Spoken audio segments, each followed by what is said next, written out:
Why do you think people are fascinated by you? Well, because I've been wearing an electronic eye attached to my head since 2004 that allows me to hear colors. So if someone asked me, have you seen a man with ginger hair, blue eyes and dressed in pink? I wouldn't know, because I would only know that the man has hair, that he has eyes, and that he's not naked. So the fact of using it as part of the body is also an interesting topic right now. My link, more than the electronic eye and my body, is the software and the brain, so it's an invisible link. People compare it with using the phone every day, and I use the phone every day. It's different from this, because this is a different feeling. It's feeling that the software is you. But it didn't happen in one day. You said you had to get used to it, to the point where it became a feeling. What was the difference between just a utility and a feeling? Well, I felt that it was a feeling when I started to dream in color. It was a moment when I dreamt in electronic sound, so it was my brain creating the electronic sounds, not the software. And this is when I felt the strong union. It's when I started to feel cyborg, when I felt that cybernetics and organism had united. When you started the adventure, was it obvious to you to go there? It was really natural?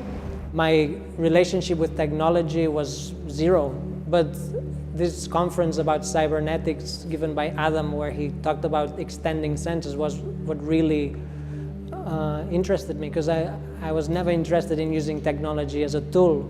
So I tried it and it worked. But you are also a piece of art. I feel that all this goes into cyborgism, which is, I feel it's an art movement where artists create their own senses by applying cybernetics to the body.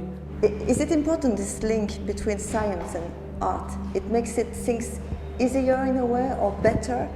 Because it could have been only science for disabled people, but there is really a strong link between the two of them. Well, I studied music, and music is a very scientific art form, because it's very mathematic.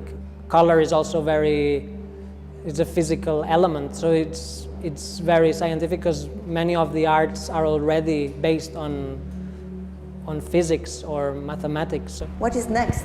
I think it's time to start not only extending our knowledge or our intelligence, but to start extending our senses, which is something we haven't really considered yet. The amount of people that are eliminating the prejudice of the 20th century, which was that the union between humans and machines would be terrible and catastrophic and negative, is disappearing. Do you sometimes meet people that are totally, afraid and overwhelmed by the situation and that really don't understand that?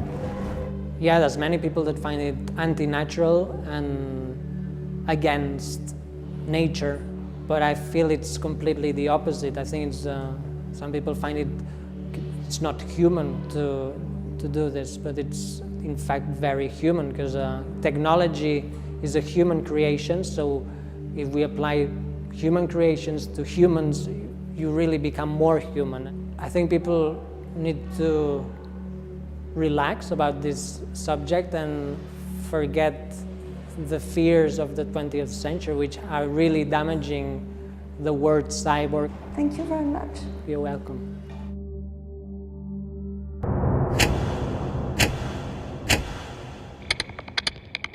Wow.